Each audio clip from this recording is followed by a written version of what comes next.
स्वाद में बेहद चटपटा और स्वादिष्ट लगने वाला पोहा आप सभी ने खाया होगा। लेकिन क्या आप सोच सकते हैं कि खाने के लिए पोहा ना मिलने पर कोई आत्महत्या जैसा कदम उठा सकता है?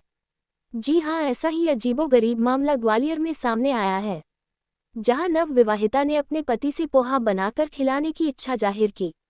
लेकिन पति ने पोहा बनाकर नहीं खिलाया तो उसने फांसी लगाकर आत्महत्या कर ली। दरअसल यहां पूरा मामला ग्वालियर का है, जहां मुरार थाना क्षेत्र के एमएस चौराहे के पास रहने वाले बालकिशन जादौन की शादी बीते 1 साल पहले कविता नाम की युवती से शादी हुई थी। नवविवाहिता कविता ने अपने पति से पोहा खाने की इच्छा जताई और फिर उसे पोहा बनाकर खिलाने के लिए कहा।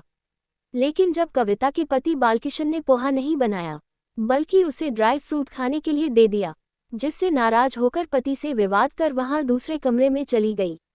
जब काफी देर तक वहां कमरे से बाहर नहीं निकली तो पति ने कमरे के अंदर जाकर उसे देखा तो पत्नी कविता फांसी के फंदे पर लटकी हुई थी, जिसे देख पति के होश उड़ गए और इस घटना की सूचना उसके परिजन और पुलिस को दी। मौके पर पहुंची पुलिस को पति ने पूरा वाकया बताया, जिसके बाद पुलिस ने मृतक कविता के शव को पोस्टमार्टम हाउस भेज दिया है। वहीं पुलिस ने मर्ग कायम कर घटना को लेकर जांच शुरू कर दी है।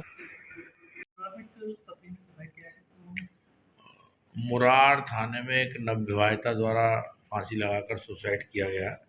क्योंकि घर पर पति अकेला था तो उसने जो सूचना दी है उसमें सूचना में उसके द्वारा बताया गया है कि पत्नी ने उसको कुछ पोहा बनाने के लिए बोला और उसने मना कर दिया, तो इस बात पर नाराज होकर उसने सुसाइड कर लिया, ऐसा उसने घटना का कारण बताया है। मगर चूंकि नवविवाहिता है और नवविवाहिता को गंभीरता से लेते हुए उसकी जांच जो है गजिस्ट्रेट ऑफिसर हमारे सीएसपी द्वारा की जा रही है।